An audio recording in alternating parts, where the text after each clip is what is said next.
Ever feel like your dog hears you, but it doesn't listen? You say sit and nothing happens. Harvey, sit. You say come and they run away. If this sounds familiar, you're not alone. But the good news is that getting your dog to listen is easier than you think. In this video, I will teach you how I got my dogs to listen to me.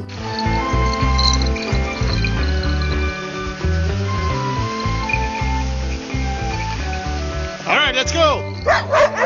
Every time without the use of treats, aversive tools, or methods. So the first thing that I started doing was building the basics. The basics is very important. And that is by teaching my dogs few commands.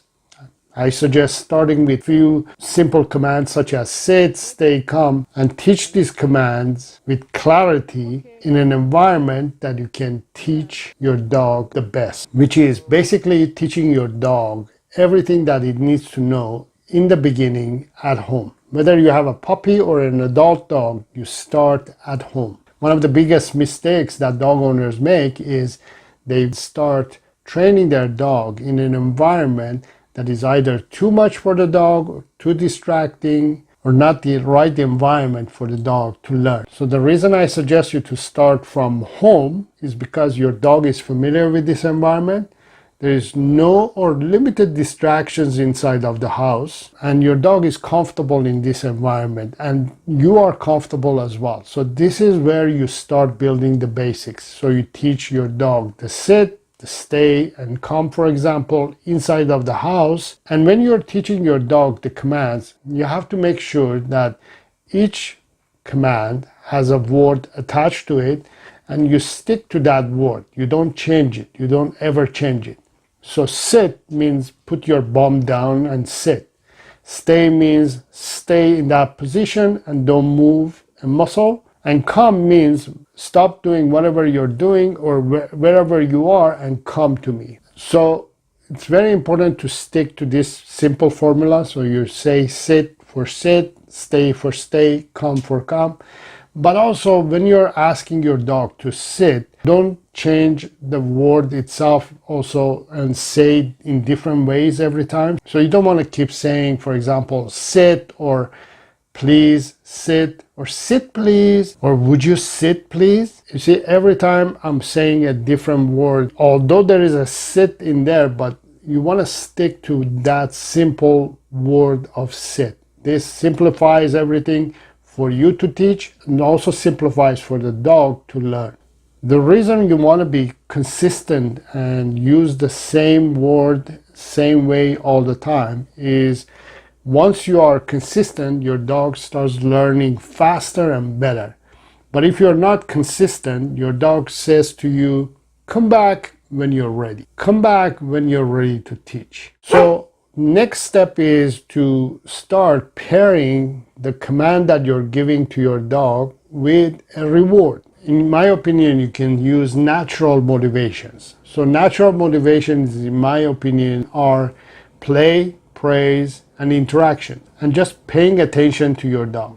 So every time you're asking your dog to sit, for example, teach it, and if your dog does that command, reward it with either play or praise or interaction. So Annie sit, Annie stay, Annie go get it, Annie come, Annie come, get it, yes, come, good girl. That was my mistake. I gave her two commands, get it and come, so that was my mistake. The next thing that you don't want to do is repeating the commands. So you don't want to say, for example, sit, sit, sit, or sit, please, sit, come on, sit, Joey, sit, Joey, I told you, sit. You don't want to do that. The reason for that is when you start repeating, you sound unclear to a dog. Although again, you have the word, the keyword in there, but it confuses the dog. It causes a little bit of distraction, causes a little bit of anxiety in the dog basically. And the dog doesn't hear you. Literally, they tune you out because they see that you are not clear in what you're saying. So they tune you out and literally don't hear you. That's why they don't listen, because you're repeating and you're making common mistakes. And that's one of the reasons why dogs actually don't listen when you ask them to do something, because the foundation hasn't built properly. So you want to work hard into be a good teacher by being clear, consistent, firm, fun, and enjoy the training session with your dog. So by taking a few weeks to make sure that you're building a solid foundation, your dog is going to start associating words with actions without being confused. Now the next step, continue on working on these steps, but start making it a little bit more challenging in the backyard, or if you live in an apartment building, in the hallways or the parking lot of your building. So in this level, we're going to practice everything that we've learned in the basic level, and we're going to add a little bit of more difficulty to it. We call this in a dog world the 3Ds: durations, distance, and distractions. So in this case, what you want to do is make sure, again, the words that you're saying to your dog is very clear, and your dog is associating the word with the action that you're expecting it to do. And always remember, you don't need to use treats to reward your dog. So one of the biggest mistakes that dog owners make is they bring treats to training. And treats is another form of distractions. Yes, we want to focus on adding a little bit of distraction. You can use treats as distraction, but not as a reward for the training.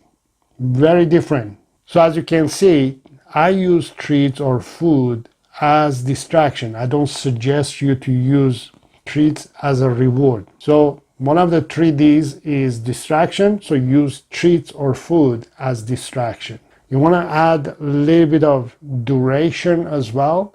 What that means is you want to make your stay a little bit longer. You want to make sure that you have a little bit of more distance than usual. And obviously you want to add a little bit of more distraction. So being in the backyard or in the hallways or the parking lot itself is a distraction to you and your dog. Now, if you feel that your dog is easily trained and is able to control itself with the distractions that are around, then you can add treats or food as distraction and ask your dog to not to touch treats or food or get distracted by food, but listen to you while being distracted by food. So stay in this level as much as your dog needs and as much as you need to reinforce the behaviors that you want. And you're going to soon learn that your dog starts to listen to you, not because you're bribing it or forcing it, but because they respect you and they're understanding and have learned exactly what you mean.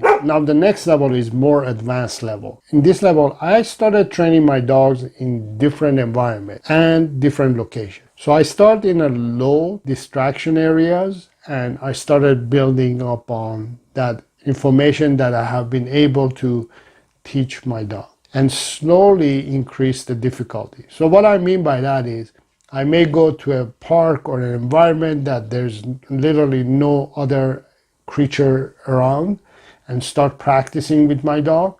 And then if I feel comfortable, I'll go to a busier park and then go on to busier parks and environments as the weeks go by. Meanwhile, I'm keeping my dog on a long leash rather than a short leash. The reason I want to work on long leash is because I want to give enough information and freedom to my dog to go out there and get obviously distracted too, but practice coming back to me, listening to me, doing exactly what I want it to do. And this way you're able to keep an eye on your dog and it's safer. And if your dog goes further than it's supposed to, you can step on the leash and bring back your dog to yourself. And obviously when I'm in this environment, outdoor environment, I keep my training sessions short. The reason for that is because I don't want to overwhelm my dog with information, overload information. Remember, your dog is in a different environment, is more stimulating, it's more distracting, and yet I want to start teaching and training my dog in this environment as well. In this environment especially, I will keep the training sessions really short because I don't want to stress my dog too much. But yet I want to still give my dog some information. I still want to train it. So I'll keep the training sessions 5 to 10 minutes, and the rest of the time we're just hanging out together and we're just hiking or walking or enjoying the environment. If you take these 3 steps that I just explained, your dog is ready to listen to you in any situation, any environment, with any distraction, without being bribed, and also without the use of aversive tools or methods. If you just take the time to teach your dog, to train your dog, and this could be 3 months or 6 months, depending on you and your dog, it's much easier to invest few months to train and teach your dog than using wrong tools, wrong methods, and not getting the results that you want. So if you want a step-by-step customizable training tailored to you and your dog with my one-on-one coaching, book a video call right now, and the link is in the description, and I'll see you then.